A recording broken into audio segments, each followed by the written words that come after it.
Jangan lupa subscribe YouTube channel Metro TV News dan jangan lupa nyalakan notifikasinya. Pemirsa, untuk mengantisipasi kenaikan kasus COVID-19 pasca libur Natal dan Tahun Baru 2021-2022, pemerintah memutuskan untuk melarang kerumunan dan perayaan Tahun Baru di tempat umum. Ulasannya akan dibahas lengkapnya dalam fact check bersama rekan Livia Ramadanti. Silakan Livia.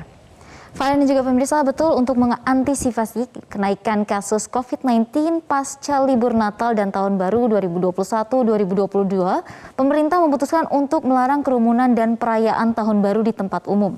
Namun bukan dengan PPKM level 3 di seluruh Indonesia, melainkan melalui aturan dari Menteri Dalam Negeri, dan apa saja isi aturannya kami akan paparkan dan kembali ingatkan tentang aturan ini.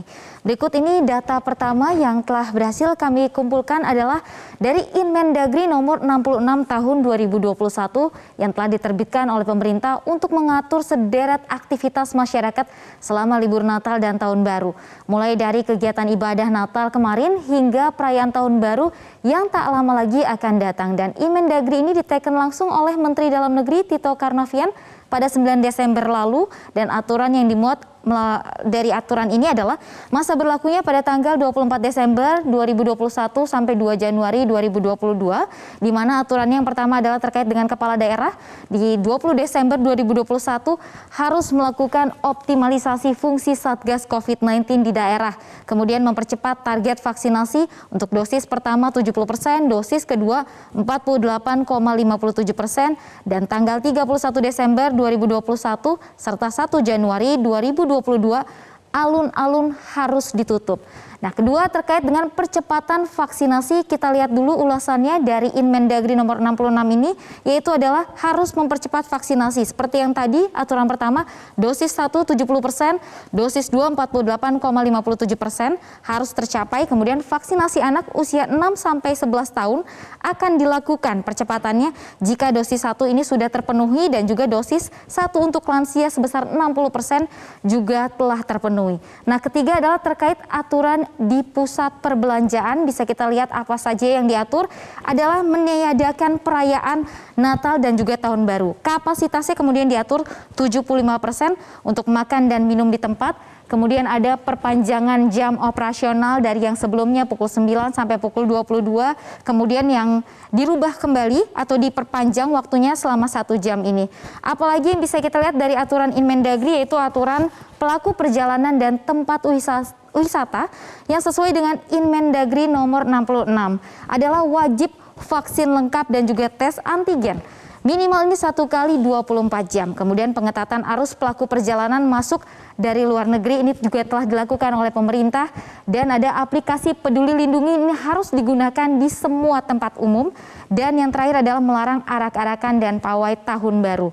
Terakhir, aturan di tempat wisata, apa saja yang harus dipatuhi oleh pengelola tempat wisata adalah tempat wisata ini harus menerapkan ganjil genap kendaraan, membatasi wisata sebesar 75% dan membatasi kegiatan seni budaya. Dalam hal ini adalah penontonnya ini akan dibatasi. Beberapa daerah di tanah air pun telah menerapkan penerapan aturan yang baru agar penyebaran COVID-19 ini tidak lagi terulang. Kerumunan ini akan berakibat peningkatan penularan corona tentunya, dan diantaranya adalah di wilayah Bali, Jakarta, Tangerang, Jawa Barat, Makassar. Nah, kita mulai dulu dari di Bali. Ini ternyata SE nomor 20 tahun 2021. Ini Gubernur Bali Wayan Koster akan melarang warga untuk melakukan perayaan Tahun Baru dan juga berpotensi menimbulkan keramaian. Kemudian ada Keputusan Gubernur nomor 1473 tahun 2021 di Jakarta, ini PPKM level 1 memang diterapkan, kemudian tanggalnya adalah 14 Desember sampai 3 Januari, melarang perayaan Tahun Baru 2022 dan seperti pawai, arak-arakan serta kegiatan yang akan menimbulkan kerumunan. Kemudian sementara di wilayah Jawa Barat, Makassar dan Tangerang ini juga menerapkan aturan yang tegas untuk perayaan Tahun Baru, Di Jawa Barat terlebih dahulu kita lihat adalah melarang perayaan Tahun Baru 2022 seperti perayaan di hotel, destinasi wisata dan juga melakukan pawai. Untuk di Makassar adalah melarang segala aktivitas perayaan seperti konvoy, pesta kembang api dan berbagai kegiatan adat maksud kami. Dan untuk Pemkot Tangerang adalah melarang perayaan Tahun Baru 2022 seperti taman kota, alun-alun ini akan ditutup. Kemudian rumah ibadah akan dibatasi maksimal 50% saja yang bisa melakukan aktivitas di rumah ibadah.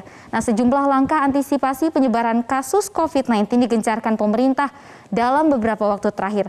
Tak hanya belajar dari kasus lalu, namun kemunculan varian Omikron pun menjadi ancaman yang jangan sampai terlambat ditangani.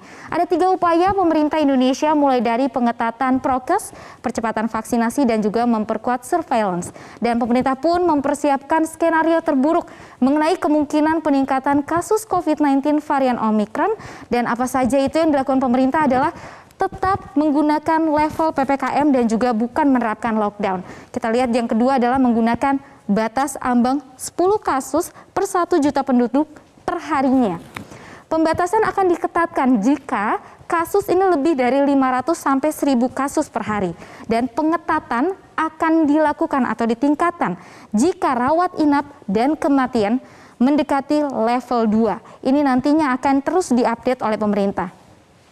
Dan informasi berikutnya hingga tahun atau tanggal 29 Desember maksud kami ada penambahan 21 kasus Omikron di Indonesia. Sehingga jumlah kasus Omikron ini menjadi 68 kasus di Indonesia.